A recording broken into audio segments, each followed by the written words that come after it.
Hey guys, I'm Kate. I am a nervous system coach, and I am so excited today to speak to my client Sloane about her progress in the nervous system reset program.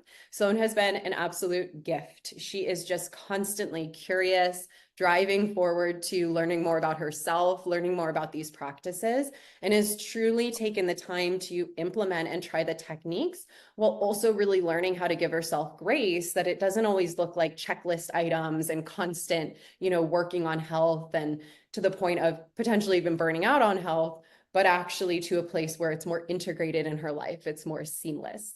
So, welcome, Sloane. Thanks so much for agreeing to do this interview with me. Thanks, Kate. It's so nice to be here. And what I would love to do is to kick it off with just asking you a little bit about you. So, just kind of introducing yourself, maybe some of your background, where you're from, and then we can dig in a little bit more to why you joined the program and all of that. Sound good? Yep, sounds good. So I was born in New Zealand and I moved to Australia when I was 15, and the whole family sort of moved here. So it was quite a lot to deal with moving to a new country, not really, having any friends or anything. I think that's probably when a lot of my issues sort of started. Because there was no real plan or support or guidance. So I kind of felt like I was running blind. I was quite lonely, and I guess impressionable years as well. So, um, yeah, that's when I started to develop eating disorders. And I had a lot of depression as well, which I didn't know what it was at the time. Um, Yeah, so pretty much struggled since then. I'm 53 now. Um, and over the years, I've just been doing a lot of work on myself. I have a perfectionist mindset. I also got diagnosed with OCD, intrusive thoughts, when I was in my 30s. But yeah, suffered a lot of depression. It was a cycle where I would be depressed for X amount of time, and then I would have to pull myself out, and then I would just slip back into it again. So yeah, it wasn't a very nice cycle. And yeah, pretty much everything in my life has been a struggle. Like everything's just been really difficult and hard. And I always just thought there was something wrong with me. I knew that my upbringing was, emotionally I wasn't supported. And my dad was also an alcoholic. So there was always a lot of chaos going on in the house. Yeah, so it probably wasn't until I was really in my 40s that I started to understand where this all sort of came from, this feeling of unworthiness.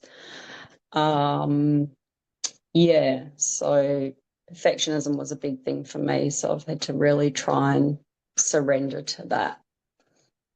Oh my God, absolutely. And thank you for sharing some of your story. And I love how you wove it in with this idea of kind of these very, informative years when we're young, we're malleable, like we're taking in a lot of information. And I know we've obviously spoken a lot about, and we talk about in the program, the fact that we have these beliefs that really truly have been stuck with us from a very young age, and they hold on, right? They continue through our lives until adulthood and until we really learn how to work with, release, adapt, a bunch of different stuff with these beliefs, right? And so what I'm hearing from you is that there were aspects of your childhood and your upbringing that were centered around uncertainty, probably some eggshell walking, probably some, not really knowing what was going to come next. And that's our nervous system's greatest fear, right? Is not being able to predict what's coming next, because nothing is worse for our survival than not knowing what's around the corner, right? And so, Yeah. curious, as you kind of look at these aspects of like perfectionism, some of the depression you experienced and all of that, how has it felt with support from this work to understand these characteristics and patterns as protective rather than things that made you broken or were trying to sabotage you? And can you speak a little more to that? Yeah, sure. So, absolutely seeing that this, um, well, the things I've been through and how I've felt and how I've coped with them as just that, that it's just been something that's protected me all this time was a huge shift for me because, yeah, correct. I would just constantly think there was something wrong with me because I didn't understand. I was just always in my mind and I had no clue about the mind body connection, the physical reactions, understanding what anxiety is, but even depression, not being able to get out of bed or, do anything. Everything's an effort. And I would just Yeah. think to myself, why can't you do this? And then I would get really down on myself and beat myself up. And that was kind of my way of pulling myself out. So being able to shift that into, wow, this is actually incredible that my body and my mind are able to protect me in this way. Like, Mm. this is how I got as far as I did, really. Things could have been a lot worse, I feel, if I didn't have those coping mechanisms. Um, yeah. So looking at those as a positive instead of a negative and really understanding what's behind it, I think was a huge shift for me because it stopped the berating and just being, really mean to myself. Like I started to really, dig into the self compassion. It was almost like that part of me that was the coping. I would really, I had a lot more compassion for that side of me, and how much it actually really helped me to Oh get my God. through everything. Absolutely. Like to me, self-compassion and curiosity, right, have to be the foundation of all of this work. And, we spend so much time on those topics even before we get to things like somatics, vagal toning, all of that, right? Yeah. Because if we are constantly beating ourselves up, feeling like we're not good enough, judging ourselves, we are never going to see anything we do as a win. And we are never going to celebrate progress unless it looks like a perfect outcome, right? Like you are familiar in our work, we talk about wins instead of gratitude. And we talk about wins being these small little moments that demonstrate change and demonstrate a shift, right? And if we always seek just the outcome, and for many of us, we feel like our outcome when we first start healing is I just want to be back to who I was, or I just want to be better, but it's a bit vague, right? Instead, the way we build that intrinsic motivation is through compassion, curiosity, and celebrating small victories along the way, right? Yep, definitely. Mm. And the wins as well. Like, I've never really been able to journal or write down gratitude type Yeah, things. I don't know. It just didn't really feel natural. It didn't feel like I deserved it right. or I wanted to acknowledge it. So, but once I started, and it didn't take long either when I was writing the wins down, like it felt good straight away. Because they were actually real wins when I thought about it, as small as it might be. Even just getting on a group call or, you know, cleaning my house that day or whatever it might be, was definitely a win because, as anyone who's struggled with these types of things like depression, anxiety, or whatever it is, you know, everything does feel like an effort because it is an effort. And so why shouldn't that be celebrated? you know? Absolutely. Absolutely. And it's such a radical counter to toxic positivity, right? Like this Yeah. idea that I just have to force feed myself gratitude because I'm a bad person if I don't feel grateful for what I have. Like, okay. But also, then we're all just lying and pretending like we feel that way. Same thing with positive affirmations, right? Like, I'm telling myself I'm worthy. You were talking to me about, you struggled with worthiness. If I had been like, Sloane, just start telling yourself you're worthy and you'll feel better. you would have either just lied to me and said, yeah, I do, or just been like, I'm not doing this anymore. You know Yeah, what I mean? absolutely. Yeah, yeah, for sure.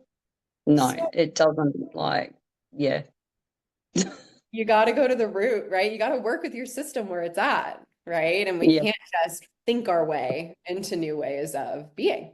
It just doesn't work, unfortunately, as much as we all wish it did. no, So yeah, talk a little bit about what led up to you joining Nervous System Reset, right? So you've obviously shared a little bit about your past, um, and what kind of led up to you, you know, getting on the call and then deciding to join the program, I guess. And we'll kind of start it off there.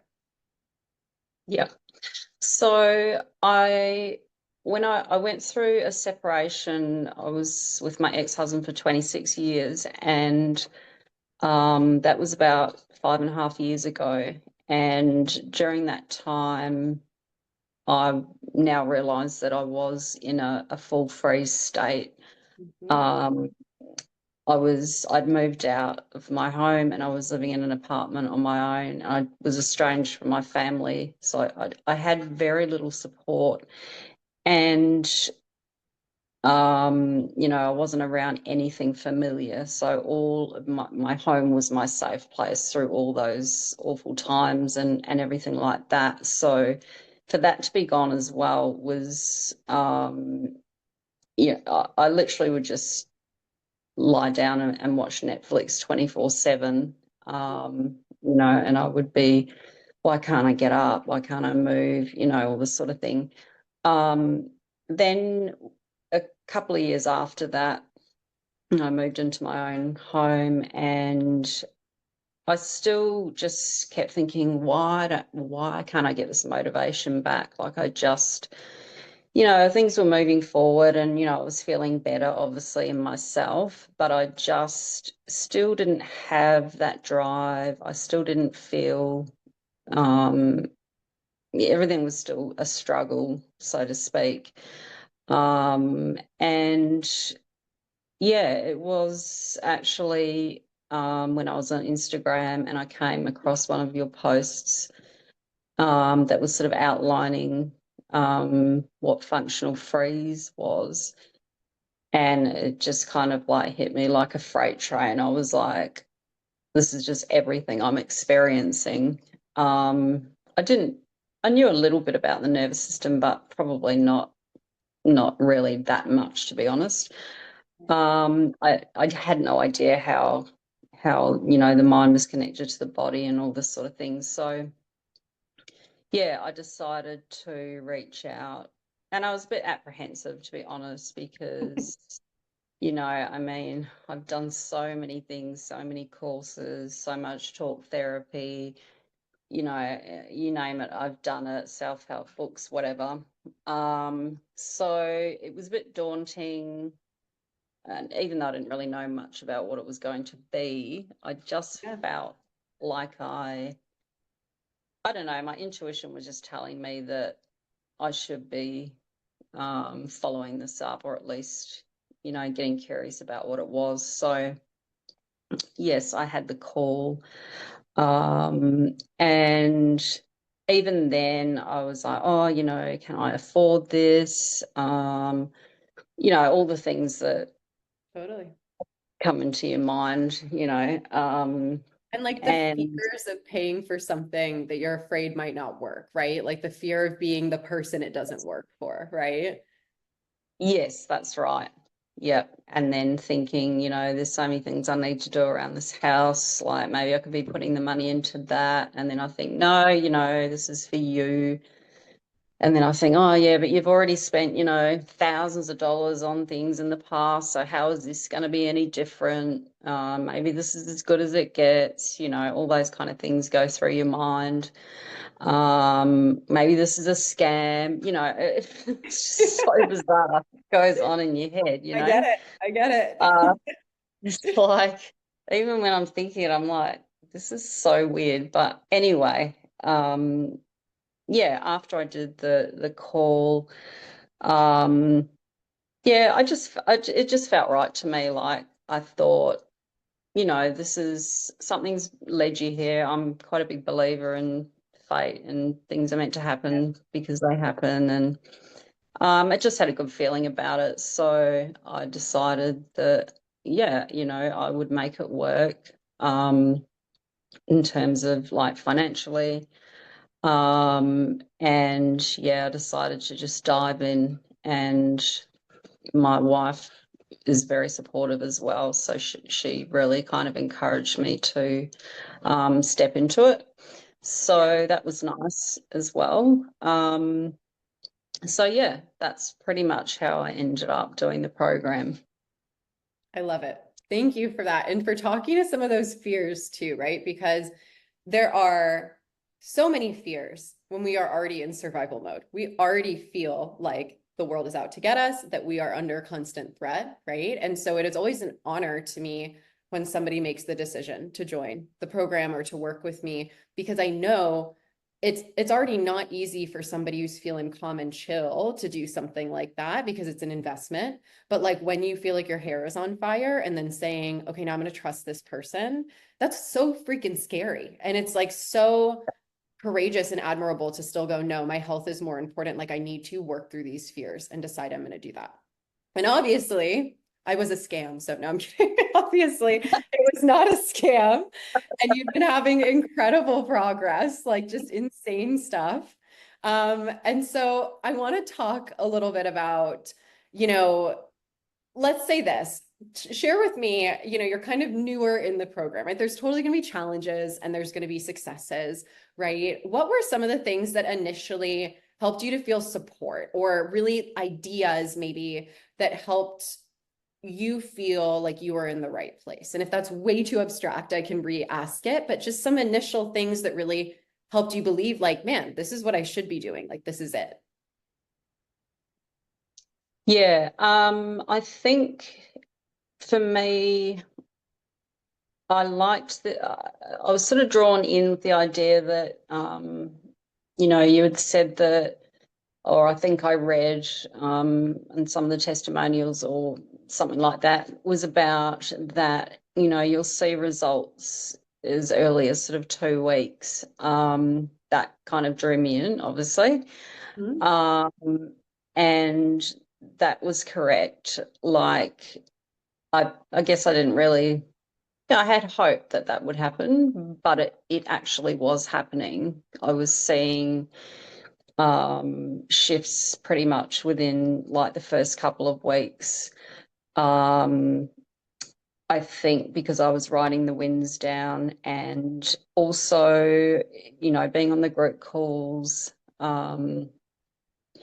seeing other women and listening to their stories about what they struggle with, which are, familiar to me, made me feel less alone. I think that was a really big thing. Like, I like this idea of a community, because I feel every time I'm on a group call, it's just filtering out, you know, everyone's coming from different parts of all around the world, and which is amazing.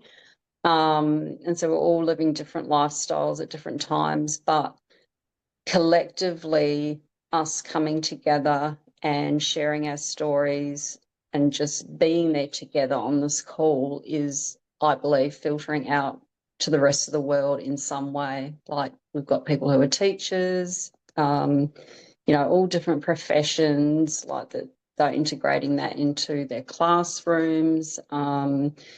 I do Reiki healing. So, obviously I'm integrating some of this work into some of my clients, my wife as well, because we kind of met on this trauma bond. So we both have a lot of stuff Yeah, going on.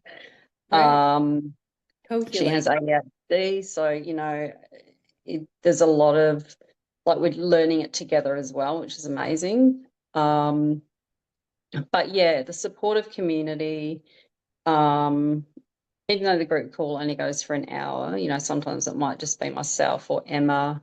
And Keep them small. yeah, I just feel like I'm exactly where I'm supposed to be. Like, it feels like home to me. And I've always craved and wanted that connection with other women. You know, I have friends, but because my nervous system's always been so dysregulated, I don't think I've really been able to connect properly on a proper level. And I've always craved that. Like I have issues with like surface level conversations and things like that. Yeah. I really like to have deep conversations. So I feel like connecting in that way and just being heard and seen for the first time in my entire life Mm. is absolutely life changing. Like, yeah, even though you don't see these people every day, you still know they're there, you know, to support you. And I've never had that support. I have had, you know, talk therapy and I've had some really good therapists, but you sort of go for that hour and then, you know, you might not go for another month or whatever it might be. So there's no kind of real consistency in it. Right. Um, Probably some of the things I struggled with a little bit was the doubt that it was working. That was a big one, but I Oh, sort of knew about that before I started. So I sort of was able to go, okay, well, this is what was told to me. So I just kind of moved through it. But yes, I would think, you know, I'd have some really good days and I'd think, oh my God, I'm cured, you know, yeah. and then I would have this drop and then I'd be like, oh, why am I feeling like this? Why am I feeling dysregulated? And, you Yes. know, and instead of at that point in the early sort of weeks, you know, reaching for the tools, I would just sort of do my old thing where I would just be stuck, you know, like really just stuck. Like, but then eventually I was like, oh, you know what? What do I have to lose? And I would just sort of, you know, do this with my earlobes and my little massages behind the ears, you know, Yeah. sort of swaying and like hand on my heart. And then I sort of really started to tap into the self compassion side of things, which that in itself is just That's absolutely blowing to me that I can now be in this place where I can give myself compassion because I've never been able to do that um, ever because I never felt worthy of it. But now it comes a lot more naturally to me. Um, and I have these moments where I'll suddenly be like, I was in a work meeting one day and I was just suddenly, for some reason, I thought about when I was a kid and I got these roller skates for Christmas. And I remember I was so excited because they were like real leather and everything. And I was really into roller skating. And I was shaking and I was crying. I was so happy, you know, about it.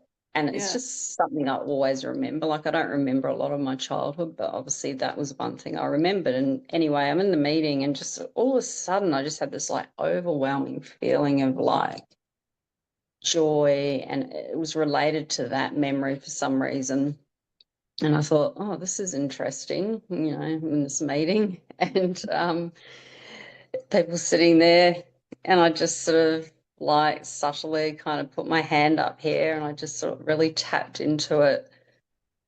And it lasted, I don't know, probably maybe a couple of minutes or something. And no one knew what I was doing, obviously, but that has happened to me quite a lot with other things. Like was at the hairdresser and I looked out the window and it was my old neighborhood when I moved into the apartment on my own. And then all of a sudden, I just got this overwhelming feeling of achievement and like self love and everything. Like, how far have I come? You know, that It's when amazing. I lived here, it was just horrendous. But now, you know, look how far I've come and I can actually appreciate who I am and what I'm doing and what I've done for myself, you know, in this program. Oh my God, absolutely. And you know, there's so much I want to touch on, but to speak on that, we always talk about how because we are biological beings, we're wired towards survival. We're not wired towards love and safety and thriving and all of that, right? So if we want to access thriving, creativity, connection, feeling good and safe, right? We have to find safety first because safety meets our survival need. And then from safety, we're allowed to rest and flow and connect, right? And so, I think about how those instances that you're having are a form of integrated regulation, right? That you're not married to some super strict daily routine that you have to do to feel good all the time, that your regulation looks like these moments where you feel overwhelming joy and you decide to sit in those and you decide to celebrate those and, revel in them. And then you seek out other areas of joy. So instead of this kind of doomsday scenario, doom's fate, whatever, where we're going to have to Mhm. do things to manage our stress every day for the rest of our life, super strict. And we're going to have to sit in a bunch of uncomfortable emotions all the time, right? You're seeing that regulation work actually looks like doing quite the opposite. It's about greater awareness and digging into and celebrating ourselves to build joy and love and connection towards ourselves. And like, what a much more beautiful and like uplifting healing experience that is compared to, Mhm. because I did a lot of talk therapy too, compared to when I'd leave a session feeling worse than when I came in, right? Yep. Yeah, it would take you days to recover sometimes, just from and then the dread of, okay, let's say that therapist is no longer there, and then you got to go to another one and then recap the whole thing again, like it's just this thought of dread, like, oh my God, I've got to explain this to someone else again now. Like, Yeah. yeah, Relive it's, it and relive it. yeah, Yeah.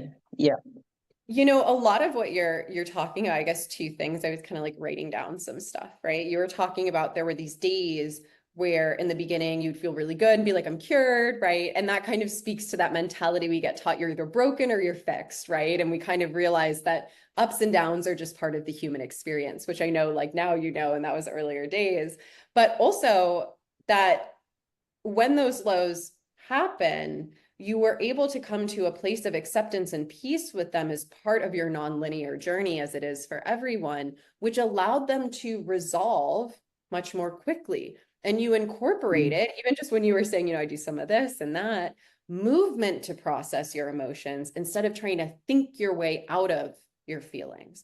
How was that shift for you? Because that's one that's like certainly difficult to grasp, but once you know it, you're like, oh, I know it now, right? This idea of moving through feelings, bringing in somatic awareness versus trying to logic our way out of feelings. If you can just talk to that a little bit, whatever that brings up for you. Yeah, that was a huge shift for me because um, I know, you obviously know how your mind thinks most of the time, and then sometimes you can't get out of it anyway. So you're like, oh, I'm going down this rabbit hole again, but oh well, I'm just going to have to sit here and watch 4 hours of TV and block it out, or have that glass of wine, or eat the tub of ice cream, whatever it might be, whatever your poison is, um, whatever helps you through. Um, yeah, it was. I probably, yeah, probably that mindset of like, oh, you know what? Let's try something different. Let's just start small, because I know obviously in this program you guys are all about working at your own pace, which hugely takes the pressure off, because obviously at the beginning, I'm thinking, oh, I've got all these modules and everything has to be perfect and blah, blah, blah, blah, blah. It's just a natural way to go into it, and I want to do it right and everything. But yeah, I think organically I just started to, because I started so small, and it was like, okay, you know, I might do a little bit of somatics, even if it was just one or two things for 2 minutes. Like, who cares? I'm still doing it. Let's just see what happens, like get curious about it. And like you say, it's just sort of breaking things up. So your mind is going a million miles an hour. Um, you reach that glass of wine, yeah, it kind of relaxes you for the first, few minutes or whatever it might be, but you're really not kind of feeling into it. So I wanted to, weirdly, be able to actually feel it. But I think because I was building this trust inside myself and, like you say, the safety of just little tiny bits at a time, I would then venture to, oh, cool. So I did some addicts, once a week. Hmm. Yay, me. I'll write it down at my wins. I know I would say to myself, this doesn't have to be perfect. I don't have to have this routine. That is not the point of this program. I just really started to kind of trust myself and listen to my body, because the more curious I got, obviously, the more I noticed about myself. Um, the other night I'd feeling a little bit off through the day, and I did a few things and I was still a bit blah. And then I had the house to myself. So I like lit some candles and sort of put some music on, and I just thought, okay, what's happening here? Um, not overthinking it. I just put my hand here. I was like doing some swaying and, just thinking, okay, not trying to find out what the problem was, but just feel what I needed to feel in that moment, what's going to come up for me. And I started to get a bit teary, and, I wasn't really sure why, but I just sort of tapped into myself and, was like, you're safe here. Um, you don't need to prove anything to anyone. You just need to be in the moment. And like, I just gave myself some hugs and told myself, you're okay, you're safe here. Even though you have other people, you can always come back to your own safety. So, um, those kind of moments now feel like I feel safe to do that now. And when I do it, I feel so supported by myself that I'm not reaching for anything. It's just simply, oh, that actually felt lovely. That felt really supporting. Um, and yeah, rather than trying to block it out, dull it, numb it, whatever. Yeah, it's quite hard to explain, I suppose, to someone who hasn't experienced it yet. I guess you would Yeah, understand that. I do. You see the potential and you've experienced it yourself. So trying to and I know even when I say it to some people, they kind of look at me like I'm nuts, because it's like, oh, why would I hug myself, But it's Yeah. like, but it feels great. Like, you know, Yes. it, it's just so loving and gentle, and the complete opposite to what I've ever been like with myself. I was always rigid and it always had to be, Yeah. oh my goodness, just awful when I think about it. I would never treat anyone else that way, but for myself, it was almost like I had to be that way to get to the next level of what I was doing, which was the complete opposite of what I should have been doing, really. But I had no idea that Well, this how was could actually you? possible. Right. You were totally conditioned to it. And as many of us are, and I always say, I like the challenge of working with type A perfectionist women because they're so badass and they can do so much and are so high functioning and accomplish all the things in the world. And yet they are feeling this absolute desperation and this stuck state, and like they crash and like all these things that people just don't pick up on the outside. Right.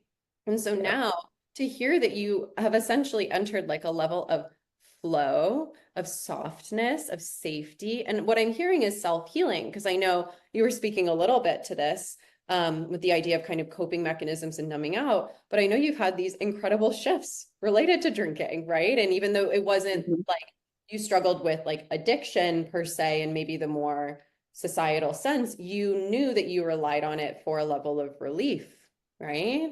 And it's kind of, well, I mean, you tell me, it sounds like it's naturally kind of dropped off, right? Yeah, I only noticed it because I had been thinking about it and I had spoken about it on the group call as well, that it was something, I'd gotten to that point in the program about addiction. And, I sort of have been thinking about it, but, doing that like, oh no, whatever. But, and I don't get me wrong, like, it's not just if I wanted to regulate because I was upset about something or stressed. It is if I was happy, or, it was really, I was noticing that it was connected to different things. So, when we go out for a date night or something, like I love to have a glass of wine, but I would be thinking about it before we're going, and rather than just being there and having it and enjoying it, it would be oh, that's what I'm going to be doing. So obviously that's kind of regulating me before I'm even having it, if that makes sense. Like, the thought of it being there for me, and I sort of would feel like, oh, it's just a habit as well, which, of course it can be. So you just sort of get into this every night. Oh yeah, I'll just have a glass of wine. But then I noticed, like, when I was stressed, my wife would say, oh, do you want a glass of wine? Like, because, she wants me to be regulated because she doesn't want Yeah. to have that And it's feeling so either. normal Because in society, right? Like that's what we are yeah, such drinking heavy, drinking centric culture. yeah, absolutely. And especially in Australia, like, huge drinkers here. It's just everywhere. I mean, I am noticing that the younger generation, like my nieces, like, they do not drink anywhere near what we used to when I was young. It was a huge culture, but yes, it's still very prevalent. So yeah, I was aware, but I was like, do I really want to go there because it's still there for me? So, Yeah.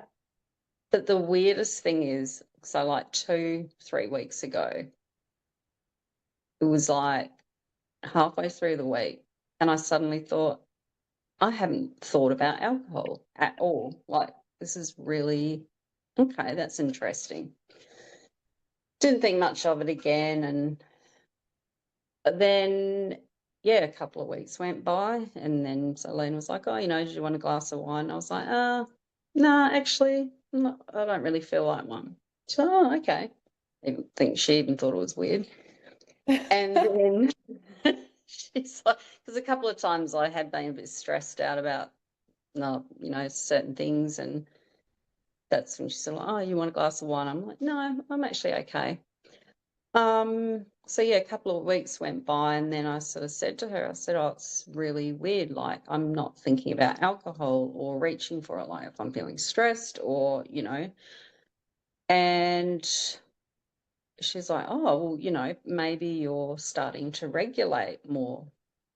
And you just don't need it. And I was like, nah, probably not. I mean, it's just weird that it's happened overnight. So obviously it's not that. And then she's like, no, it hasn't happened overnight. Like, you've been doing this work for a few months now. So obviously, you know, this is a side effect of that, like, Yeah. possibly.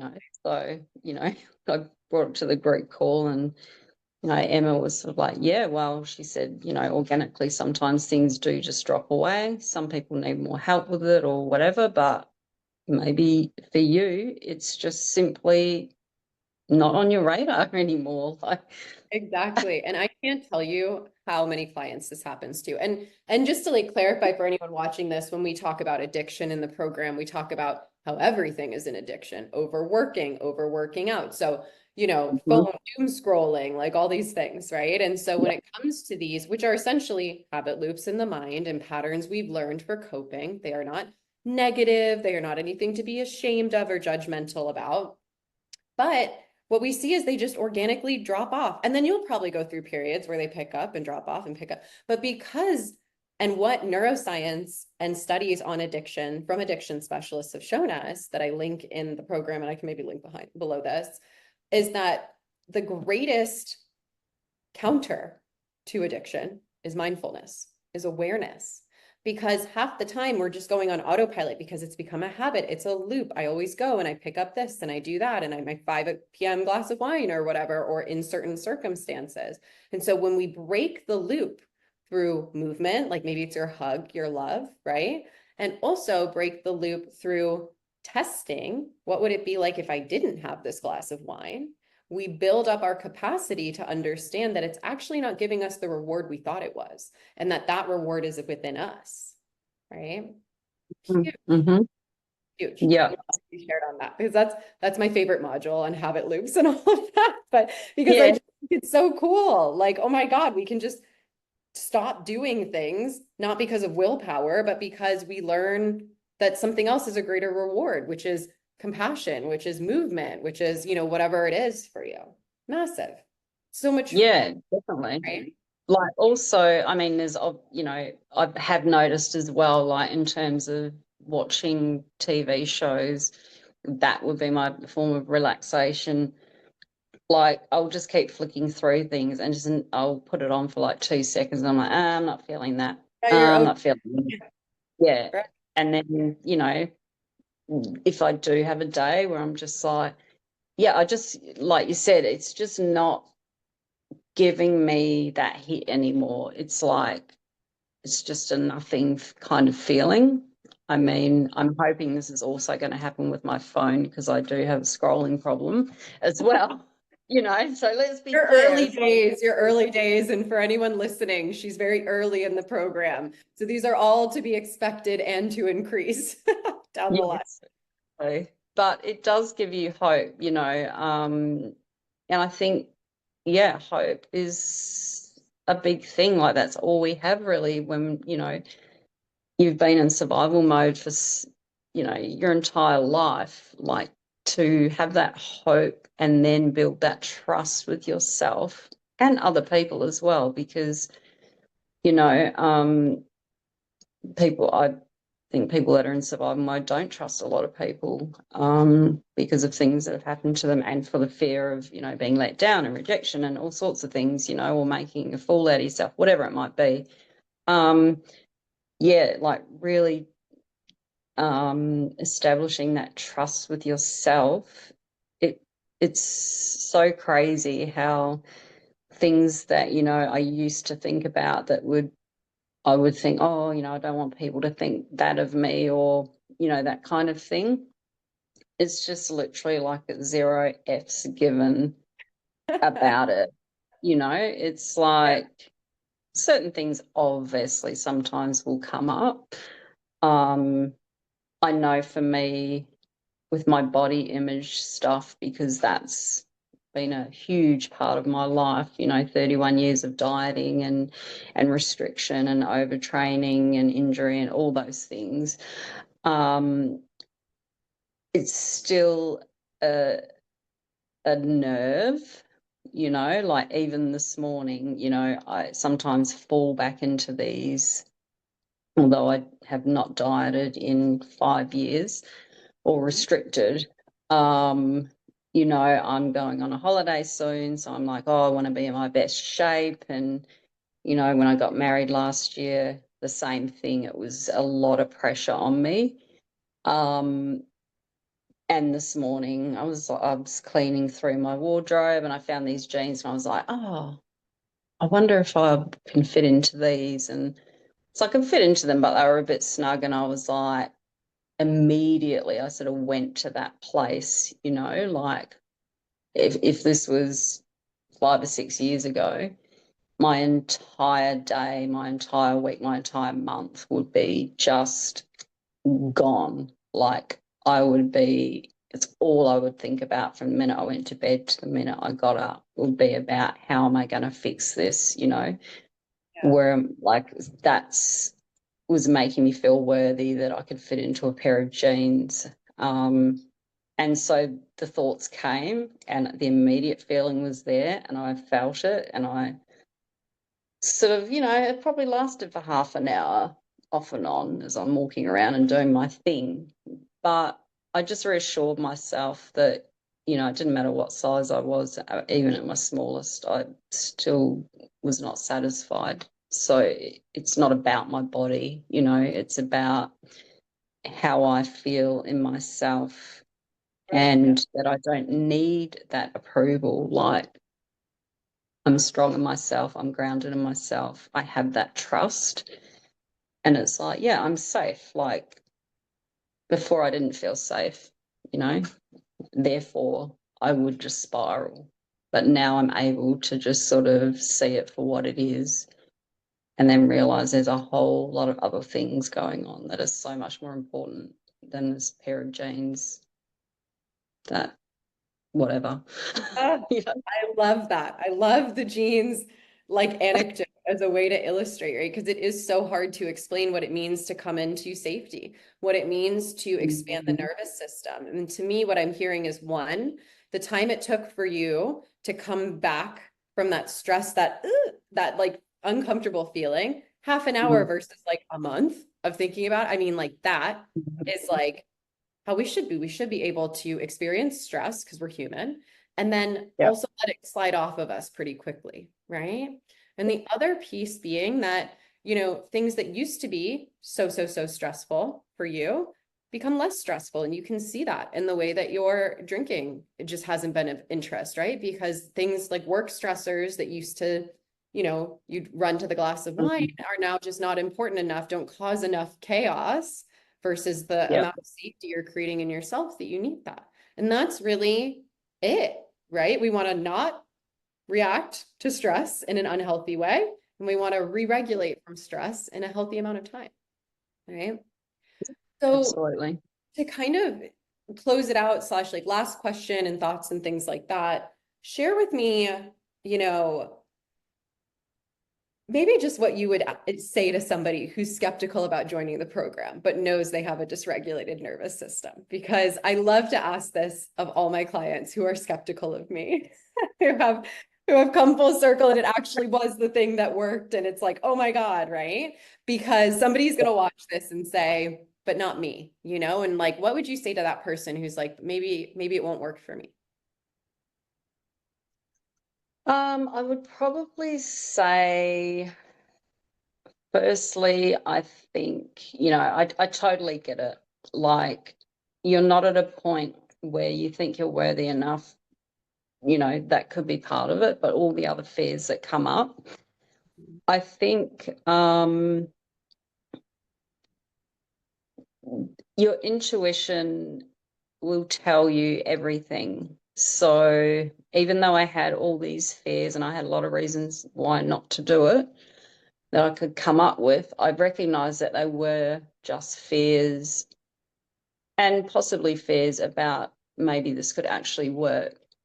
Mhm. Um, you know, you become so embedded in these labels of, a lot of mental health things, and not to put that lightly, these are very real things happening to people.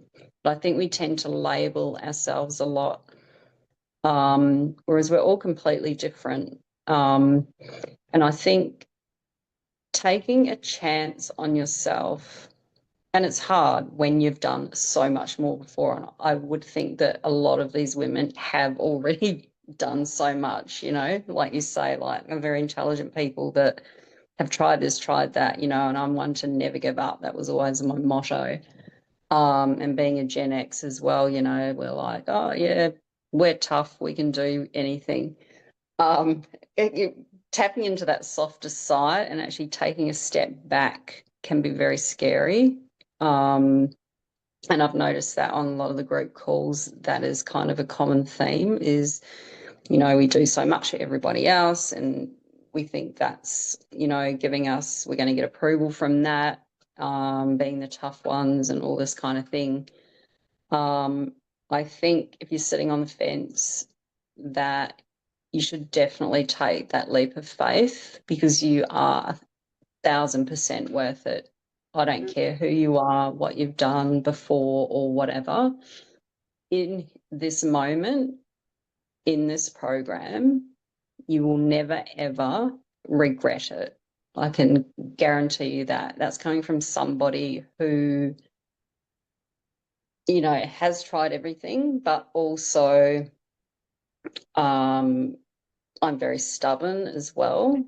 Um, and I think when you've been in survival mode, you are very much that way because you have a lot of walls up and you don't want to be vulnerable because you've been let down so many times.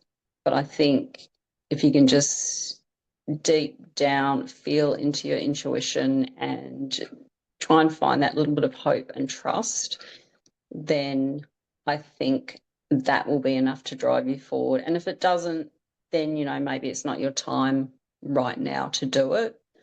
But I know for myself, I am completely blown away and cannot believe that I'm living this life now that I've always been searching for. What was the missing link? It was actually me, having that trust and safety within myself. So understanding and learning about that, I would recommend anybody to take that leap of faith and just dive into it because you will never ever look back. Oh my God. I'm going to get emotional.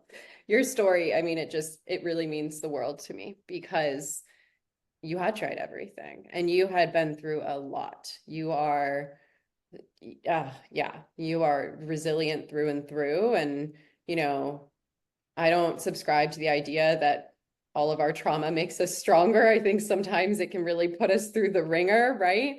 I think what makes Yeah, us stronger is that decision to heal it. It's not our fault, but it is our responsibility, right? And that's the yeah, best revenge, right? We were talking about the other day is healing yourself, yeah. feeling like you can move forward and love life. So powerful. And I am so grateful that you found this program and that I get to be your coach and that you, now being further along, inspire our newer women in the program. Just so cool. It's like it just builds and builds and everyone has different things to add. And oh, it's just amazing. Well, thank you so much, Sloane, for getting on this call, for, just talking through your experience, right? I'm sure plenty of clients will have questions. I might connect you with a few or, prospects who Yeah. want to you. And I know our clients are always open and welcome to talk because they're very happy with the program and what they've learned. But it has just been so lovely to get to hear more about your story and your growth, your journey, right? Because now you're here, you're in safety. And the cool thing is you can't go back. You know too much now Yeah. that this is the rest of your life and it will only expand from there. And I am so grateful that we got to be your foundation for that. I'm so proud of you and all that you put into it. You're awesome. But also, can I just say, yourself and Emma, like, I mean, I know you know the work you're doing and how it's helping people, but I just want to say thank you for seeing us and um, yeah, just like really understanding and um, supporting us. It's some of us just it's just everything that I never knew that I needed, you know. Yeah. So the work that you're doing is just absolutely incredible, and I just can't believe that I'm privileged enough to be here on this journey with you guys. I feel the exact same. It's like an honor to be working with you. And thank you for so much for saying that. We really try and give it our all. And it is just gorgeous to see these shifts you guys make. It makes every single day showing up a true gift, right? And now that you can bring that healing with your partner, with other people in your life, with other women in the community, to your Reiki clients, right? That is what it's about. It's about literally changing the world. Nervous system regulation, world domination. I'm telling you.